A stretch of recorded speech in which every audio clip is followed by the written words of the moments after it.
Cricket असं आहे की अन्न वस्त्र निवारा विसरून सगळी पोरं ऊन ताण झेलून इथं मौज मजा करत असतात. आणि ती आज वांगवेली क्रिकेट क्लब महिंची मुलं सर्व बाउंड्री लाईन म्हणा किंवा स्कोरर बुक म्हणा किंवा बाकीच्या गोष्टी आहेत ना, त्या प्रत्यक्षात त्या पार पाडत आहेत. अगदी अन्न वस्त्र निवारा. आता क्रिकेटमध्ये असं झालंय, अन्न नसलं तरी चालेल पण ब्रँडेड वस्त्र पाहिजे भाऊ. ब्रँडेड 70 टी शर्ट घातल्याशिवाय खेळाडू मैदानात उतरायला तयार नाही. बॅट पाहिजे तर 70. हे क्रिकेट खूप वास्ट झालंय, मोठं झालं. मी 10 रन नाही करणार पण भाई मी 70ची बॅटच घेऊन मैदानात आहे. ब्रँड म्हणजे आज करण अंबालामुळे 70 आज पुढे आला. ब्लॅक एडिशन या सर्व गोष्टी आणि रणधीरमुळे पाटण तालुक्यात 70 आलाय. या सर्व गोष्टी एक हास्यमय गोष्टी आहेत. या मजा आहे भाऊ. आज मॅचला मजा येईल. एका साईडला आपण पाहिलं तर दोन्ही टीम्स सज्ज झालेत टॉप 4 मध्ये जाण्यासाठी. संधी दोन्ही टीमला. एक पहिलं पारितोषिक आपल्या नावावरती करण्यासाठी, चषकापर्यंत पोहोचण्यासाठीचा प्रवास. खडतर वाट किरण 11 डिगेवाडी विपक्ष ज्योतिर्लिंग स्पोर्ट्स बाचोली टॉस जिंकला. अर्थातच किरण 11 डिगेवाडी टीम आणि बॅटिंग घेतले. प्रथम बॅटिंग करते आज संघ. जाऊया मॅचच्या दिशेनं. टॉस जिंकून बॅटिंग घेतले रोहन. पहिल्यांदा आतापर्यंतच्या या इनिंग मध्ये, या आत्ता सकाळपासून कोणतीही टीम नव्हती ज्याने अनऑर्थोडॉक्स निर्णय घेतला. टॉस जिंकून बॅटिंग. हा पहिला संघ आहे जो टॉस जिंकतोय. Kiran 11 Digewadi choose to bat first. डिगेवाडीने पहिल्यांदाच मला वाटतं पाटण तालुक्यामध्ये एंट्री टाकलेली आहे आणि त्यांचा परफॉर्मन्स बघून बाकीच्या टीमने पण त्याचा आदर्श घेतला पाहिजे. पहिला चेंडू अगदी पूल करण्याचा प्रयत्न बॅटीच्या टॉप एजला. मी म्हणेल की डिक्लेअर मध्ये 1 धाव. रोहन बऱ्याचदा तुम्ही नाणेफेक मी म्हणेल की नशिबानं जिंकता. मॅच मेहनतीनं जिंकावी लागते. निर्णय काही असो, घेतलेला निर्णय योग्यचे ही दाखवून देण्याची वेळ प्रत्येकाची येते.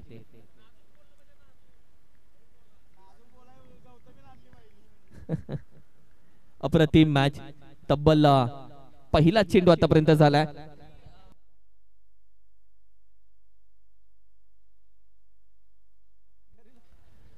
अप्रतिम बॅकफुटला जातोय. काव कॉर्नर रिजन आहे. खेळाडू 1 बाउंड चेंडू सीमा रेषे पार. What a stroke. 4 धावेसाठी चौकार. अप्रतिम मॅच खेळली गेली. अप्रतिम फटका हा खेळला गेला. या 4 धावेनं टीमची टोटल आपण पाहिली तर चौकारानं पुढे जाते.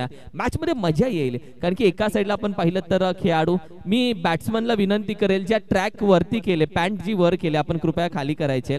Thank you so much. अप्रतिम मॅचला वेगळी मजा येईल. सचिन हा अष्टपैलू खेळाडू आहे. त्याच्या पहिल्या 2 मॅच मध्ये पण चांगले फटके आलेले आहेत आणि ह्या मॅच मध्ये पण फटका आले, पण हा फटका फसला आणि जेलबाद झालेला आहे तो सचिन. विकेटचं पतन हे गरजेचंच होतं. एक तेरी एक मेरी, टिट फॉर टॅट. कधी फलंदाज कधी गोलंदाज, कधी तू कधी मी, कधी आप कभी मैं. बारी बारी सबकी बारी आएगी, पहिली तेरी अब मेरी बारी. आणि हेच झालं या मॅच मध्ये देखील, जिथे चेंडू बॅटच्या रडामध्ये होता. मी ताकद थोडी कमी पडली. एलिव्हेशन जे असतं ते थोडंसं कमी पडलं. टेम्परामेंट असतं, टायमिंग असतं. T for temperament, T for timing, T for talent. म्हणजे क्रिकेटमधला ती आणि आयुष्यातली ती दोघेही इम्पॉर्टंट असतात आणि दोघांचा समतोल राखणं ते देखील महत्वाचं आहे. एक चांगली विकेट. सर असं बोललं जातात का क्रिकेट अनिश्चित का खेळ आहे? क्रिकेट अनिश्चिततेचाच खेळ आहे आणि ज्या पद्धतीने आपण पाहतो मगाच्या बऱ्याचशा मॅचेस, 1 चेंडू 5 ची देखील मॅच जी आपण पाहिली, 1 बॉल 1 ची मॅच, अशा बऱ्याचशा मॅचेस, पराभव होणाऱ्या मॅचेस जिंकल्या गेल्या. जिथे आपण पाहिलं वर्ल्ड कप देखील एका कॅचनं. अनिश्चिततेचा खेळ आहे. जिथे आपण पाहिले तर सट्टा लावला जातो एकावरती, जिंकतो एकावरती. अनिश्चिततेचा खेळ. क्रिकेट हा असाच आहे आणि क्रिकेट तुम्हाला खऱ्या अर्थानं वेळ लावणारा खेळ आहे. हो, यावेळी देखील आपण पाहिलं तर थोडाशी शफल होऊन करण्याचा प्रयत्न, मात्र 1 धाव चोरली जाते. चिकी रन, चोरीची धाव, लेग बाईटच्या स्वरूपामध्ये 1 धाव चोरली जाते. संघाच्या एका धावेनं टीमची टोटल आपण पाहिली तर अगदी 6 या आकड्यावरती, 6 ऑन अ स्कोर कार्ड, 6 धाव संख्या.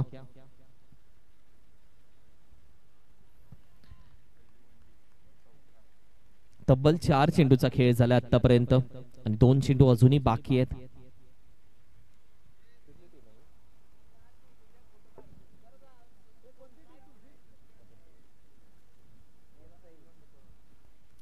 यावेळी सुरेख फटका लपेटली. या मिड विकेट रिझन आहे. खेळाडू what a catch, what a catch. अप्रतिम कॅच पकडली आहे डीप मिड विकेट रिझनला प्रणवच्या माध्यमातून. काय कॅच पकडले प्रणवनं. ही अवघड झेल होती. बऱ्याचदा आपण पाहिलं तर रोहन अवघड झेल सोप्या पद्धतीने घेतल्या जातात त्याला क्रिकेट बोलतात आणि सोप्या झेल ज्या सोडल्या जातात त्यालाही क्रिकेटच बोलतात. ही कॅच अप्रतिम पकडली गेली प्रणवच्या माध्यमातून. आजच्या दिवसामध्ये आपण पाहिलं टॉस जिंकल्यानंतर बॅटिंग घेणारा संघ कुठेतरी विकेट सांभाळून खेळणं महत्वाचं आहे. ज्यावेळी तुम्ही टॉस जिंकता त्यावेळी तुमच्या हातामध्ये एक महत्वाचा निर्णय येतो की आता बॅटिंग घ्यायची की गोलंदाजी घ्यायची. बऱ्याचशा टीम काय करतात की आपण आतापर्यंत फिल्डिंग घेत आलोय तसंच जिंकत आलो तर जो आहे क्रम तो बदलायचा नाहीये. पण ज्यावेळी तुम्ही क्रम बदलता तेव्हा एक चांगलं टार्गेट तुम्हाला देणं गरजेचं आहे. कारण की आज ज्योतिर्लिंग स्पोर्ट्स बाचोली संघ हा चांगल्या पद्धतीने खेळून पुढे येताना त्यांना एक चांगलं टार्गेट देणं देखील महत्वाचं आहे. या मॅच मध्ये 30 ते 35च्या पुढे धावसंख्या मॅचला मजा असेल. नक्कीच मजा येईल. पहिल्याच मॅच मध्ये जेपी बॉयज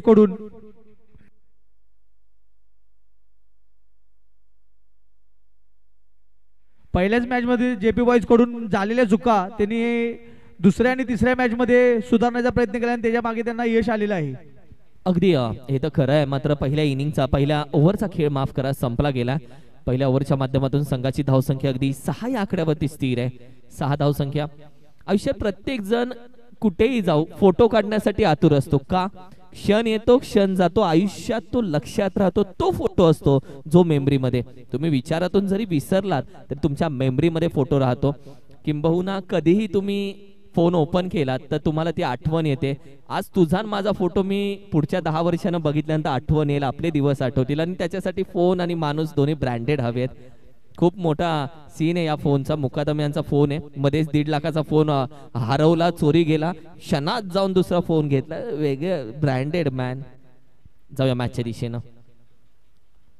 पुढे खेळण्याचा प्रयत्न सफल झाला जरूर. डोक्यावरती हात अंपायर कॉल भाई इट्स व्हाईट बॉल. एक्स्ट्रा धाव ऍड होते टीमच्या टोटल मध्ये. संघाची धावसंख्या 7 आकड्यावरती जाऊन पोहोचते. काय बोलतो रोहन या मॅचला किती धावसंख्या बघतोस बॅटिंग करणाऱ्या टीम कडून? 30-35 या 35 पार? मला वाटतं की 30 पर्यंतच रोखतील. कारण की पहिले जे आक्रमक बॅट्समन होते जे पहिले 2 आक्रमक बॅट्समन होते ते परतलेले आहेत. त्यामुळे आता त्यांच्याकडे आक्रमण करणारा असा फलंदाज कोणी दिसत नाही. त्यामुळे 30च्या आतमध्ये रोखण्यात यश येईल बाचोली संघाला. अगदी सहमत आहे. मात्र बऱ्याचदा फक्त 2 ते 3 बॅट्समन वरती संघांना अवलंबून नाही राहिलं पाहिजे. या मताशी काय बोलशील तू? पाटण तालुक्यामध्ये 3 षटकांचा खेळ असतो त्यामुळे बऱ्याच खेळाडूंना चान्स भेटत नाही. पण ज्यांना चान्स भेटतो नाही ज्यांना संधीचं सोनं भेटतं त्यांनी संधीचं सोनं केलं पाहिजे. आणि ते मगाशी मला वाटतं जेपी बॉयच्या एका खेळाडूने संधीचं सोनं केलं आणि त्यांना मॅच जिंकून दिली. जर प्रत्येक खेळाडूने असं केलं तर 100% ते यशस्वी होतील. अगदी सहमत आहे तुझ्या मताशी. मात्र डीप बॅकवर्ड स्क्वेअर एक रिझनला नुकतीच मिसफील्ड झाली आहे. आता ज्योतिर्लिंग स्पोर्ट्स बाचोली संघ बोलत असेल कौतुक चाललंय म्हणून तुम्ही या मिसफील्ड करू नका. कारण की या मिसफील्डनं समोरच्या संघाला मदत होते. त्यांना धावा हव्यात कशाही हव्यात त्या येऊ देत असे म्हणत असतील. 11 धावसंख्या. बॅकफुटला जाऊन खेळण्याचा प्रयत्न पुन्हा एकदा शरीराचा वेध घेतलाय का? फलंदाजाची बॉडी लँग्वेज बरंच काय सांगते. बऱ्याचदा पुस्तकापेक्षा चेहरे जास्त बोलतात आणि आत्ताची फलंदाजाची बॉडी लँग्वेज असं सांगते की शरीराला हा चेंडू लागून गेला. डॉट बॉल येईल. निर्धाव चेंडू येईल. संघाची धावसंख्या आतापर्यंत 11 या धावसंख्येवरती स्थिर आहे. 11 धावसंख्या.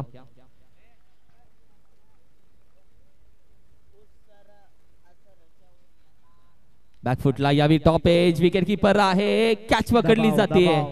दबाव आहे हा. खरंच दबाव आहे. कारण की या आधीचे 2 चेंडूवरती मोठे फटके आले नव्हते आणि इथे कुठेतरी आपल्याला बॅटिंग करण्यासाठी पाठवलंय आणि दबाव जेव्हा येतो तर दबावाच्या भरामध्ये एक चुकीचा निर्णय तुमच्याकडून घेतला जातोय आणि तोच चुकीचा निर्णय होता बॅकफुटला जाऊन शॉर्ट आर्म पूल. ते देखील गुडलेन स्पॉटच्या पुढच्या चेंडूला. हा कुठेतरी चुकीचा निर्णय.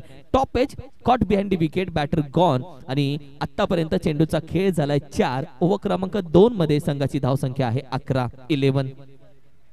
सर निर्णय कुठेतरी डिगेवाडी संघाच्या कॅप्टनचा चुकलेला असं वाटत असेल ना त्याला? आता थोडासा कुठेतरी त्याला वाटत असेल की मी निर्णय चुकीचा घेतलेला आहे. नाही मी तर म्हणेल निर्णय चुकीचा जरी घेतला तरी तो योग्यच आहे हे दाखवून देण्याची वेळ आता त्या संघाच्या खेळाडूंची आहे की बाई 30 पर्यंत पोहोचला तरी मॅचला मजा येणार आहे.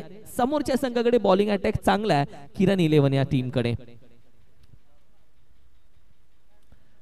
बॅकफुटला जाऊन खेळण्याचा प्रयत्न. स्क्वेअर करण्याचा प्रयत्न. चेंडू चांगल्या पद्धतीने गोलंदाजी सध्या मात्र चालू आहे. प्रणवची मागील मॅचचा हिरो राहिलाय प्रणव आपण पाहिलं तर, कारण की ज्या पद्धतीने गोलंदाजी राहिली 3 विकेट त्यानं मागील मॅच मध्ये घेतले होते, म्हणून की काय 20 रन पहिल्या ओव्हरला खर्च झाले होते. त्यानंतर या खेळाडूनं गोलंदाजी दाखवली होती आपली. 5 चेंडू बॅकफुटला जाऊन पुन्हा भाग पाडले फलंदाजाला बिग हिट खेळण्यासाठी. कॅच इथे ड्रॉप जरूर होते.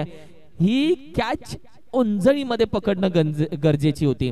जी कॅच होती ती ऑस्ट्रेलियन स्टाईल पकडली जात होती, पण त्याच्यासाठी असते ती ओंजळ. म्हणजे एखाद्यानं नारळ द्यावा, तो नारळ तुम्ही जसा ओंजळीत घ्यावा तसा हा चेंडू ओंजळीत घेणं गरजेचं होतं. आणि जिथे आपण पाहिलं तर अगदी धाव जरूर 2 धावून घेतल्या गेल्या. टीमची टोटल आपण पाहिली तर 13 धावसंख्या 2 षटकाच्या अखेरीस आफ्टर 2 ओव्हर. यानंतरची मॅच आपण पाहिली तर श्री केदारनाथ 11 डफळवाडी संघ नुकताच आला, त्यांचं आम्ही स्वागत करतो. आणि अचानक 11 बनपुरी संघ यामध्ये ती मॅच होईल. सनीला पुन्हा एकदा बघू आपण, एक ताकदवर खेळाडू थोड्या वेळानंतर या स्पर्धेमध्ये जरूर खेळताना दिसेल. सर गेल्या काही दिवसापूर्वी कॅरम मॅन बोलत होते अश्विन याने नुसतीच निवृत्ती घेतलेली आहे, त्याच्याबद्दल थोडी माहिती सांगेल का?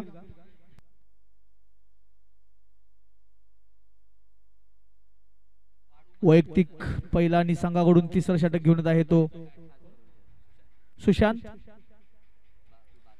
लेग साइडला मारण्याचा प्रयत्न पण फसलेला निर्धाव चेंडू.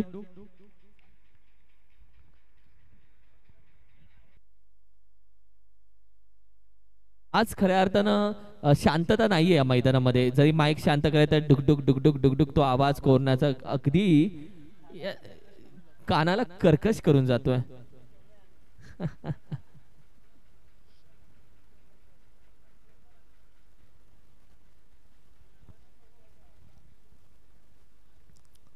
यावेळी मात्र बॅट स्विंग केली आहे. मिड विकेटचा खेळाडू, लॉंग ऑनचा खेळाडू. कॅच कोणाच्या हातामध्ये, कॉल दिला नव्हता कॅच पकडताना, याच्या हातातली त्याने खेचून घेतली आणि अखेरीस कॅच पूर्ण झाली आहे. अशा वेळी कॉल देणं खूप गरजेचं असतं. रोहन तो एक चांगला खेळाडू, एक चांगला फिल्डर आहे, पण कॅच देत असताना हा कॅच नक्की कोणाचा हे समोरच्या खेळाडूला देखील कळणं गरजेचं असतं. मात्र यावेळी देखील काय घडलं, अशा मुवमेंटला जेव्हा कॅच ड्रॉप होते तेव्हा एक मोठं संकट समोर असतं की इथून पुढे काय. संघाची धावसंख्या आपण पाहिली तर ओव्हर क्रमांक 3च्या 2 चेंडूच्या अखेरीस जाऊन पोहोचले फक्त 13 या आकड्यावरती. सर मगाशी तुम्ही बोलत आहे की कमीत कमी 30 ते 35 धावा येऊ शकतात, पण फलंदाजांना कर्णधाराचा मान ठेवता आलेला नाही, त्यामुळे खूपच कमी धावामध्ये त्यांना जेपी बॉयजला रोखण्यात यश आलेले. अगदी मी सहमत असेल तुझ्या मताशी, कारण की बऱ्याच कमी धावा या मॅच मध्ये झालेल्या आहेत. मात्र अजूनही संधी आहे एक चांगले मोठे फटके खेळण्यासाठी. पुन्हा बॅकफुटला जाऊन करायचा प्रयत्न. चेंडू अगदी गुडलाईन स्पॉट वरून थोडासा राईज होतोय, नाका समोरून जातोय. काना बाजूने जाणारा चेंडू आपण पाहिलं तर अगदी डॉट स्वरूपामध्ये.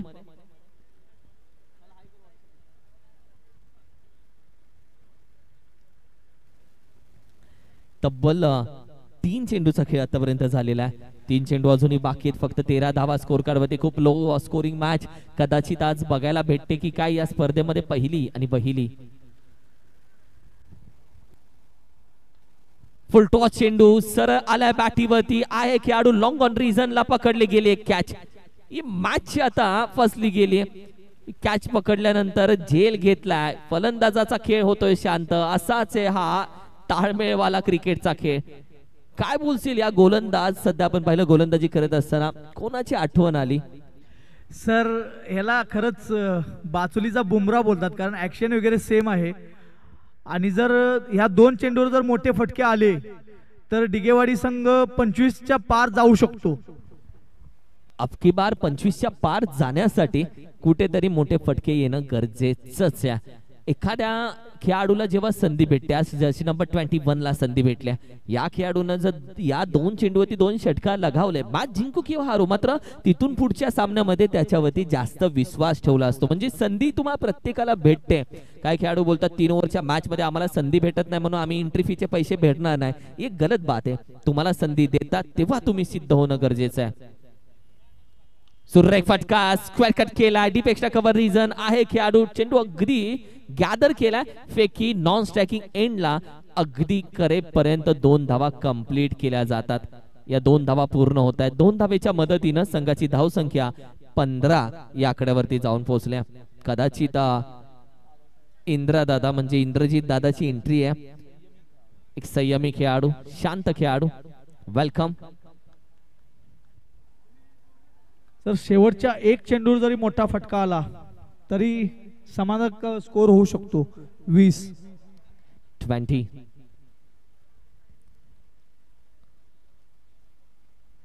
ओहो, यावेळी देखील आपण पाहिलं तर शॉर्ट फुल करण्याचा प्रयत्न. अगदी डॉट बॉल येतोय. पहिल्या इनिंगचा खेळ संपला जातोय. पहिल्या इनिंगच्या अखेरीस संघाची धाव संख्या प्रथम बॅटिंग करत असताना आपण पाहिली तर किरण 11 डिगेवाडी संघाची फक्त 15 आणि 16 धावेचं आव्हान दिलंय. ज्योतिर्लिंग स्पोर्ट्स बाचोली संघाला 16 धावेचं आव्हान फक्त दिलं जात आहे. मानेनगर टीम आता बराच वेळ काढला त्यांनी.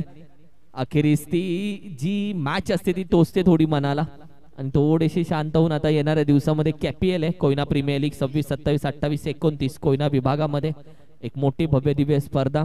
वर्ल्ड कप ज्याला कॅपीएलचा म्हटला जातो तो आहे. त्या स्पर्धेत देखील आपण एन्जॉय करूया. Thank you so much. Manenagar team entry केलीत, या सोहळ्याची शोभा वाढवलीत आणि 16 धावेचं आव्हान या मॅच मध्ये ठेवलं जात आहे.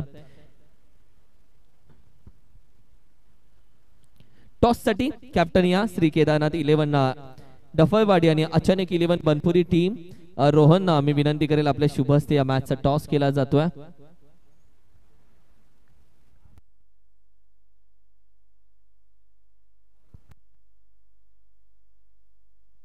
येस, डफळवाडी टीम देखील आलेली आहे आणि अचानक 11 बनपुरी टीम. यस, वेलकम सनी.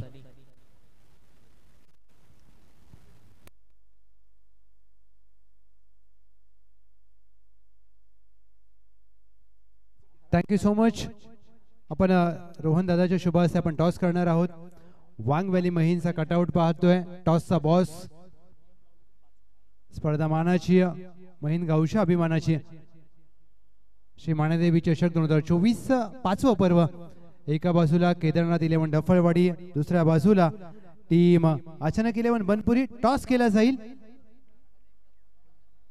केदारनाथ 11 डफळवाडी छापा कॉल केलाय आणि छापा झालाय. थँक्यू सो मच मान्यवरांचा आभार. टॉस जिंकलाय, महत्वाचा निर्णय काय असेल?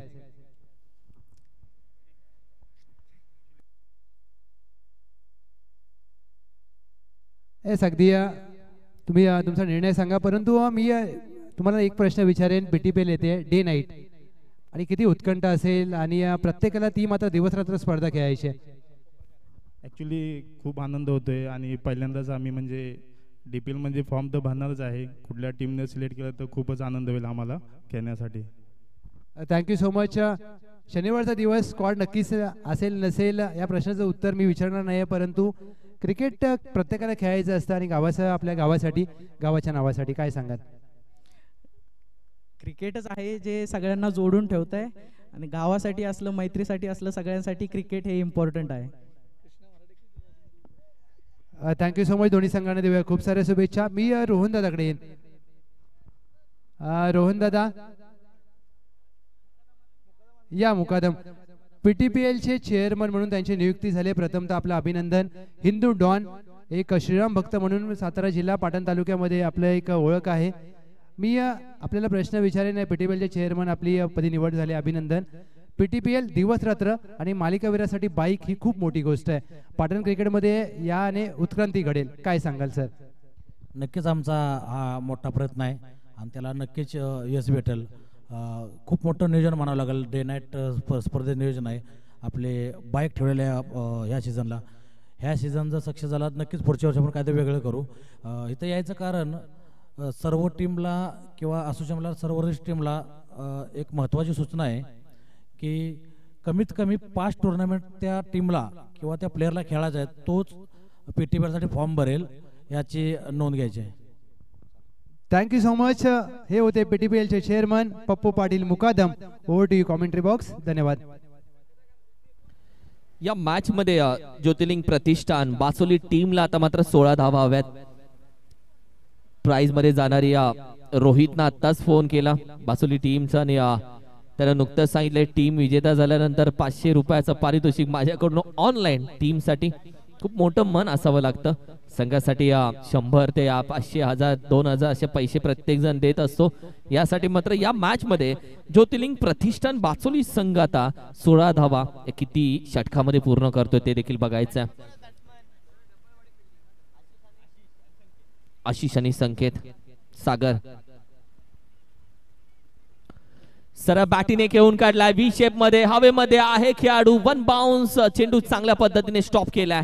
2 धावा मात्र कंप्लीट केल्या जातात. पहिल्या चेंडूवरती सरळ बॅटीने ड्राईव्ह करून कुठेतरी 30 यार्डच्या बाहेर चेंडू पोहोचवण्याचा प्रयत्न बॅटिंग करत असताना फलंदाजाचा राहिलाय.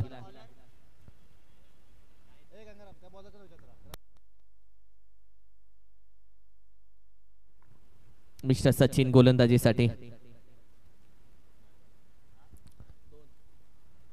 यावेळी देखील पुढे येऊन घेण्याचा प्रयत्न. पुन्हा व्ही शेप मध्ये. फटका चांगला आहे. सीमारेषेच्या अगदी बाहेर आहे. हा थोडासा फसला गेलाय. फसला गेला हा खेळाडू. कारण की प्रत्येकाच्या नजरेमुळे अगदी हा मॅक्सिमम आहे. षटकार आहे. वेल फील्ड वेल एफर्ट्स.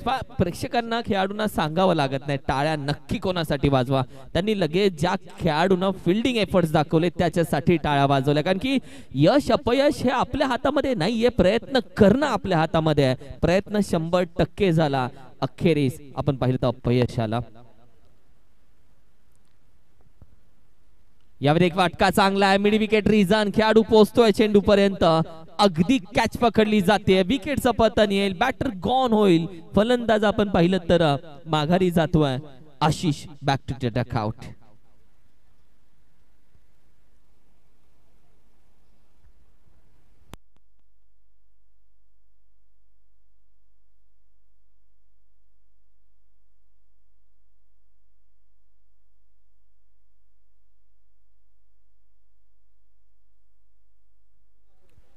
आठ धाव संख्या.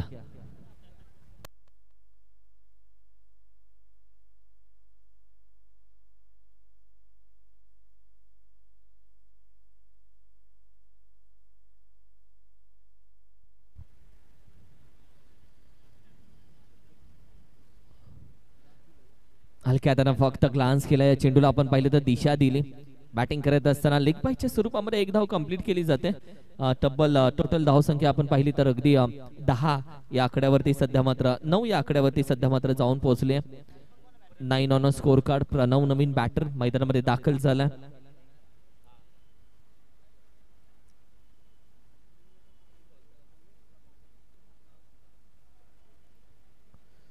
पुढे ऑन ड्राईव्ह. अप्रतिम ड्राईव्ह. कव्हर रिजन मध्ये खेळाडूच्या अगदी तैनात होता कव्हरला खेळाडू. मात्र अगदी त्याच्या हाताला स्पर्श करून चेंडूची गती थोडीशी कमी झाली आणि याच वेळेमध्ये आपण पाहिले तर 2 धावा कंप्लीट केल्या गेल्यात.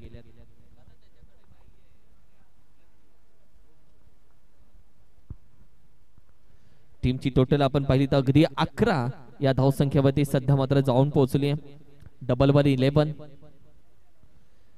बॅकफुटला जाऊन टॅप फटका खेळण्याचा प्रयत्न. कव्हरचा खेळाडू त्याच्या डोक्यावरून पुन्हा चुकी झाली आहे. 2 धावा आता कंप्लीट केल्या जातील. 1-2. कदाचित या 2च धावेत येते समाधान मानतील दोन्ही फलंदाज. आणि अखेरीस बॅकअप नाहीये. 3ऱ्या धावेसाठी थोडासा थकलाय नॉन स्ट्रायकरचा खेळाडू. तो नकार देतोय. मात्र पहिल्या षटकाचा खेळ इथेच समाप्त झाला आणि संघाची धावसंख्या तब्बल 13 या धावसंख्येवरती. आता फक्त 3 धावा हव्यात येणाऱ्या 12 चेंडूमध्ये विजयासाठी. चला स्पीडअप घ्या प्लीज. यानंतर मॅच श्री केदारनाथ 11 डफळवाडी विपक्ष अचानक 11 बनपुरी. डफळवाडी टॉस जिंकून प्रथम गोलंदाजी घेतली या संघानं. तदनंतर वांगवॅली क्रिकेट क्लब महिन विपक्ष डीके स्पोर्ट्स पाटील आवाड. तदनंतर रिथवी 11 काढणे विपक्ष श्री वेथानाथ 11 आचरेवाडी आणि आरवी 11 बाचुरी विपक्ष श्री मंगलमूर्ती 11 मराठवाडी. अशा मॅचेस यानंतरच्या ज्या बाकी आहेत त्या खेळवल्या जातील.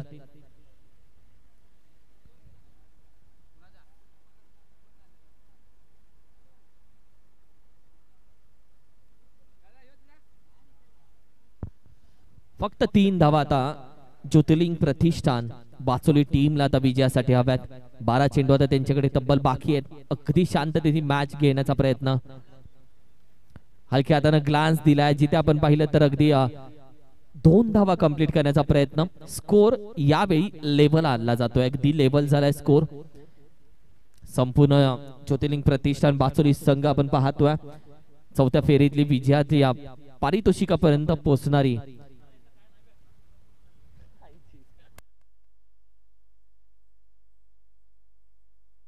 अखेरीस मात्र विजेता झाला या स्पर्धेमध्ये चौथ्या फेरीमध्ये पोहोचलेला संघ ज्योतिर्लिंग प्रतिष्ठान बाचोली संघ. वेल प्लेड, हार्ड लक बॅड लक. किरण 11 डिगेवाडी संघ मात्र पहिल्या स्पर्धेमध्ये तुम्ही एंट्री केल्यानंतर तुमचा खेळ देखील लावण्याजोगी होता. तुमच्या खेळाला देखील सलाम आहे, तुमच्या खेळाचं देखील कौतुक आहे. आणि ज्योतिर्लिंग प्रतिष्ठान बाचोली संघ, वा बाई वा, क्या कहना.